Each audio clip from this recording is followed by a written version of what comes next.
ദൈവ തിരുനാമത്തിന് മഹത്വം ഉണ്ടാകട്ടെ. ഇന്നത്തെ വിഷയമെന്ന് പറയുന്നത് യേശുതമ്പുരാൻ പരീശന്മാരോട് പറയുന്നുണ്ടല്ലോ, നിങ്ങൾക്ക് അയ്യോ കഷ്ടം എന്ന്.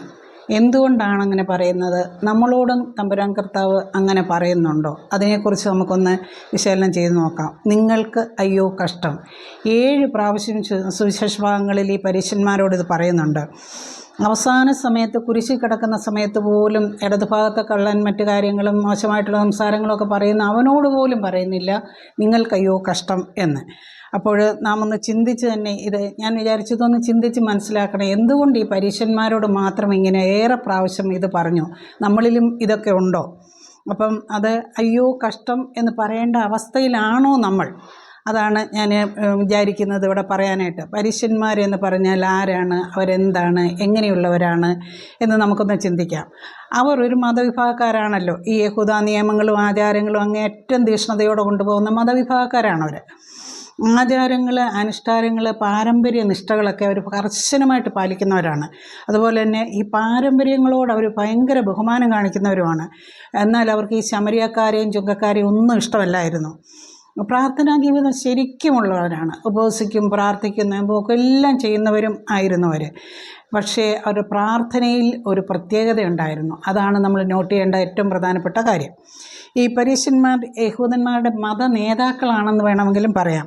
അവരിലുള്ള പ്രാർത്ഥനയുടെ ചില പ്രത്യേകതകളാണ് നമ്മൾ മനസ്സിലാക്കേണ്ടത്. അതുകൊണ്ടാണ് അവർ ഇങ്ങനെ പറയാനിടയായതെന്നാണ് എനിക്ക് തോന്നുന്നത്. ഇതുപോലെ പല കാര്യങ്ങളുണ്ട്. അതെല്ലാം നമുക്ക് 2-3 കാര്യങ്ങളുണ്ട്. അത് നമുക്കൊന്ന് വിശകലനം ചെയ്യേണ്ട ആവശ്യമുണ്ട്. അവരിലുള്ള ഈ ആത്മപ്രശംസയും പരനിന്ദയും കാപട്യവും യേശുതമ്പുരാൻ ഭയങ്കരമായിട്ട് വേർതിരുന്നു. നമ്മളിലുണ്ടോ എന്ന് നമ്മൾ ശോധന ചെയ്തുകൊണ്ടിരിക്കുക. അപ്പോൾ ഈ പരനിന്ദയും കാപട്യവും ആത്മപ്രശംസ എന്ന് പറയുന്നതൊക്കെ എല്ലാവരിൽ ഒരു ശതമാനം കുറേയൊക്കെ ഉണ്ട്. എന്നാൽ അത് അവനവന് മനസ്സിലാകത്തില്ല. പക്ഷെ മറ്റുള്ള ഒരാളത് കാണിക്കുമ്പോൾ നമുക്ക് ശരിക്കും അത് മനസ്സിലാകും അയാളിങ്ങനെ കാപട്യമുള്ളവനാണ് എന്ന്. അതുകൊണ്ട് യഹൂദ സമുദായം അവരോട് വെറുത്തിരുന്ന ഒരു കൂട്ടരാണ് ഈ ശമരിയക്കാരും ചുങ്കക്കാരും. അതിൻ്റെ പൊതുവെ അവരെ പറയാൻ എന്തെങ്കിലുമൊക്കെ ഉണ്ടല്ലോ, അതുകൊണ്ട് അവരെ വെറുത്തിരുന്നവരാണ്. അതുകൊണ്ട് ഇവർ ആ വെറുപ്പ് പ്രകടിപ്പിക്കാൻ വേണ്ടി ആ പ്രാർത്ഥനയിലും അത് ഉൾക്കൊള്ളിക്കും. അതുപോലെ തന്നെ അവരുടെ പ്രവർത്തന മേഖലകളിലെല്ലാം അവർ അത് ഉൾക്കൊള്ളിക്കും.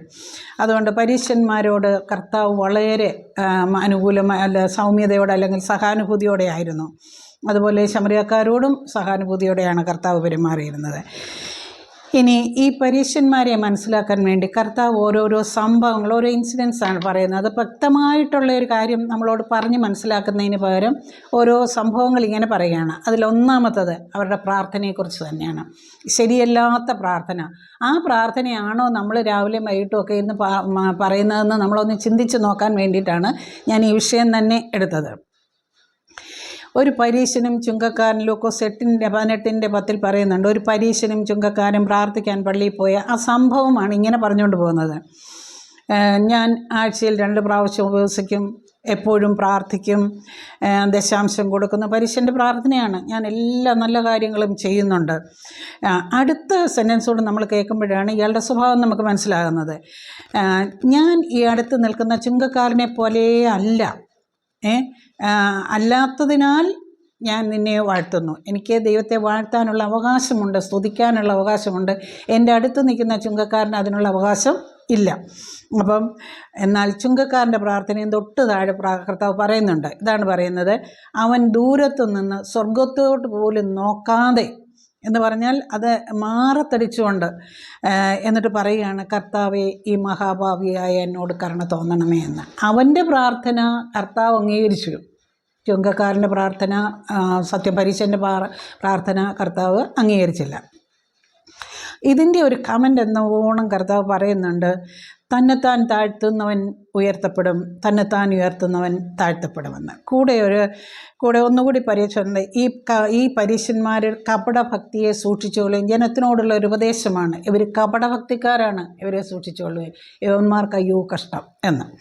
ഇനി രണ്ടാമത്തെ, ആവശ്യമില്ലാതെ മറ്റുള്ള പക്ഷം പിടിക്കാൻ പോകുന്ന ഒരു കാര്യം കൂടെ ഇവിടെ പറയുന്നുണ്ട്. ലൂക്കോസ് 11:42 മുതലാണ്. അതും ഒരു സംഭവമാണ്. അവിടെ കർത്താവ് പരീശന്മാർക്ക് അയ്യോ കഷ്ടം എന്ന് പറയുമ്പോൾ അവിടെ ഉണ്ടായിരുന്ന ഒരു ന്യായപ്രമാണിമാരിൽ പ്രമുഖൻ പറയുന്നു, ഗുരു, നീ ഇങ്ങനെ പറയുന്നതുകൊണ്ട് നീ ഞങ്ങളെ കൂടിയാണ് മോശമാക്കുന്നത് എന്ന്, അല്ലെങ്കിൽ അപമാനിക്കുന്നതെന്ന്. അപ്പോൾ കർത്താവ് ഈ ന്യായപ്രമാണി പ്രമുഖൻ ഒരു മറുപടി കൊടുക്കുന്നുണ്ട്, നിങ്ങൾക്കും അയ്യോ കഷ്ടം, വഴിയെ പോയ വയ്യാവേലി പിടിച്ചെടുത്തതാണ്. അപ്പോൾ ഇനി അടുത്ത ഒരു സംഭവം കൂടി ഓർത്തുകൊള്ളൂ. പരീശന്മാരുടെ ഒരു പ്രധാന സ്വഭാവമാണ് ആദരിക്കേണ്ടവരെയും ബഹുമാനിക്കേണ്ടവരെയും അപമാനിക്കാൻ ഇവർ മിടുക്കരായിരുന്നു. കാരണം അവരുടെ മഹത്വം അങ്ങനെയാണ് അവർ കാണിച്ചുകൊണ്ടിരുന്നത്. നമ്മളൊന്നും ഓർക്കണം, നമ്മൾ ആദരിക്കുന്നവരെയൊക്കെ നമ്മുടെ മക്കളുടെ മുമ്പിൽ വെച്ച് അപമാനിപ്പിക്കുമ്പോൾ ആ മക്കൾ മനസ്സിലാക്കുന്ന എൻ്റെ അമ്മയോ അപ്പനോ എനിക്കുള്ള ഒരു വലിയ ആളാണെന്നുള്ളതല്ല, പകരം അവർ മനസ്സിലാക്കുന്നത് എവരാണ് മോശക്കാര്, നല്ല മനുഷ്യരെ അപമാനിച്ചല്ലോ എന്ന്.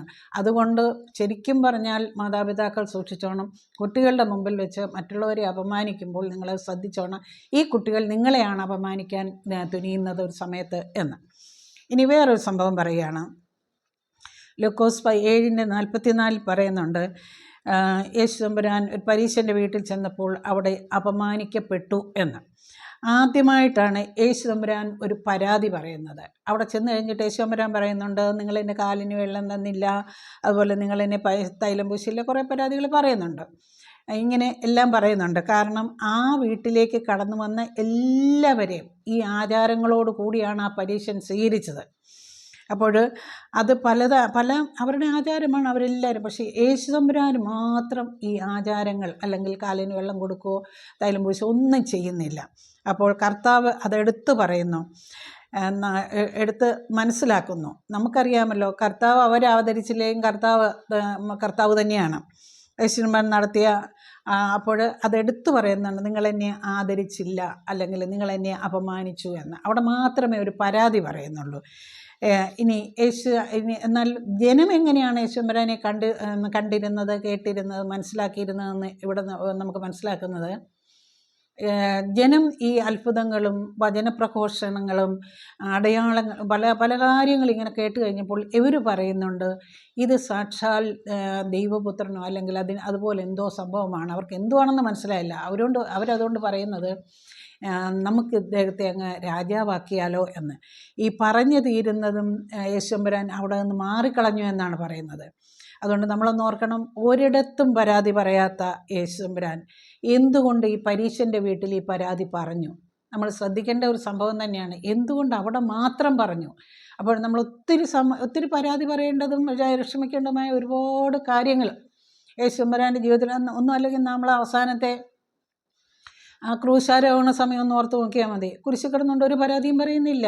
ഒരുപാട് മർദ്ദിക്കുമ്പോൾ ഒരുപാട് പരാതി പറയുന്നില്ല. 151 മുറിവുകൾ ഏൽപ്പിച്ചപ്പോഴും പരാതി പറയുന്നില്ല. മുൾക്കിരീടം ചൂടിയപ്പം പരാതി പറയുന്നില്ല. ഒരുപാട് മുഖത്ത് തുപ്പുന്നുണ്ട്, ചാട്ടവാറിനടിക്കുന്നുണ്ട്, ഇന്നേരൊന്നും ഒരു പരാതിയും പറയുന്നില്ല. പക്ഷേ ഈ പരീശൻ്റെ വീട്ടിൽ മാത്രം എന്തുകൊണ്ട് പരാതി പറയുന്നു? അതുപോലെ തന്നെ ഇവർ വിചാരിച്ചു വെച്ചേക്കുന്ന പല കാര്യങ്ങളുണ്ട്. അനാദരവ് എന്ന് പറയുന്നത് വലിയ അഭിമാനമാണെന്നാണ് ഈ പരീശന്മാരുടെ വിചാരം. ആദരിക്കേണ്ടവരെ ആദരിക്കുമ്പോൾ തീർച്ചയായിട്ടും നമ്മൾ ഓർക്കണം, നമ്മൾ തന്നെയാണ് മാനിക്കപ്പെടുന്നത് എന്ന്. ഇനി മൂന്നാമത്തെ ഒരു കാര്യമുണ്ട്, മറ്റുള്ളവരെ മോശക്കാരാക്കാൻ വേണ്ടിയിട്ട് മാത്രം നടക്കുന്നവരായത്. അവരതിനെ വേണമെങ്കിലും കൂട്ടുപിടിക്കും. യോഹന്നാൻ 7 പറയുന്നുണ്ട്, പരീശന്മാർ യേശുവിനെ പിടിച്ചുകൊണ്ട് വരാൻ വേണ്ടി ഈ ചേവകരെ അയക്കുന്നുണ്ട്. അവർ ചെന്ന് യേശുമ്പരാനെ കണ്ടു, ആ രൂപവും ആ ഭാവവും ആ ദൈവിക പ്രഭയെല്ലാം കൂടെ കണ്ടിട്ട് ഈ ചേവകന്മാർ അതേ സ്പീഡിൽ ഇങ്ങ് തിരിച്ചു വന്ന് ഇവരോട് പറയുന്നുണ്ട്, ഞങ്ങൾക്ക് വിളിച്ചുകൊണ്ട് വരാനൊന്നും പറ്റത്തില്ല, ഞങ്ങൾ പിടിച്ചുകൊണ്ട് വരത്തില്ല അദ്ദേഹത്തെ എന്ന് പറയുന്നുണ്ട്.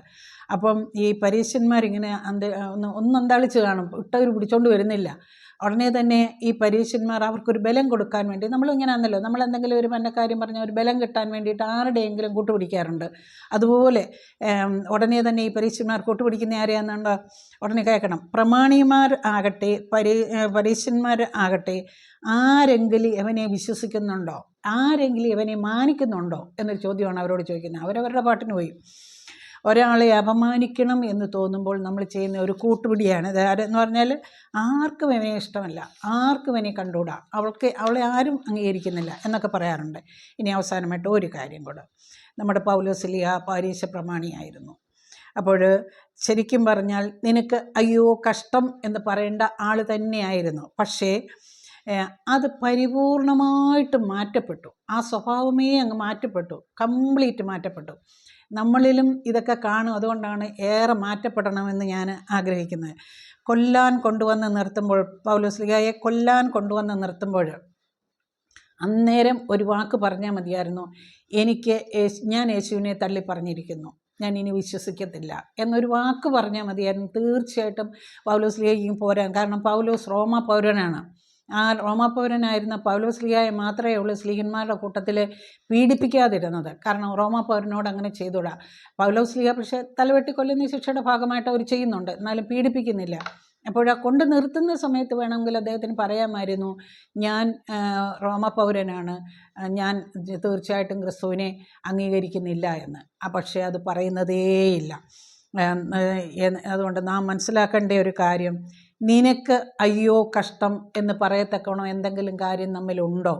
നമ്മുടെ പ്രാർത്ഥന ശരിയാണോ? നമ്മൾ മറ്റുള്ളവരുടെ പെരുമാറ്റം ശരിയാണോ? നമ്മൾ കുറ്റങ്ങളും കുറവുകളും അപമാനങ്ങളും പറഞ്ഞുകൊണ്ട് നടക്കുന്നവരാണ്? കപടഭക്തിക്കാരാണോ? മറ്റുള്ളവരെയും അപമാനിക്കുന്നവരാണോ? പ്രശംസ നടത്തുന്നവരാണോ? ഇതെല്ലാം ഒന്ന് ചിന്തിക്കുന്നത് നല്ലതാണ്. ഈ സ്വർഗരാജ്യത്തിന് അവകാശികളാകണമെന്നൊക്കെ എല്ലാ ക്രിസ്ത്യാനികളും ചിന്തിക്കുന്നതാണ്. നമ്മളൊന്ന് തന്നെത്താനൊന്ന് ചിന്തിച്ച് നോക്കണം. അയ്യോ കഷ്ടം എന്നുള്ള അവസ്ഥയിലാണോ നമ്മൾ? അല്ലെങ്കിൽ മാറ്റപ്പെടണം. അതിനായി നമുക്ക് കർത്താവിൻ്റെ സഹായത്തിനായിട്ട് പ്രാർത്ഥിക്കാം. കർത്താവ് നമ്മൾ പ്രവർത്തിക്കട്ടെ എന്ന് പ്രാർത്ഥിച്ചുകൊണ്ട് നിർത്തുന്നു. Thank you.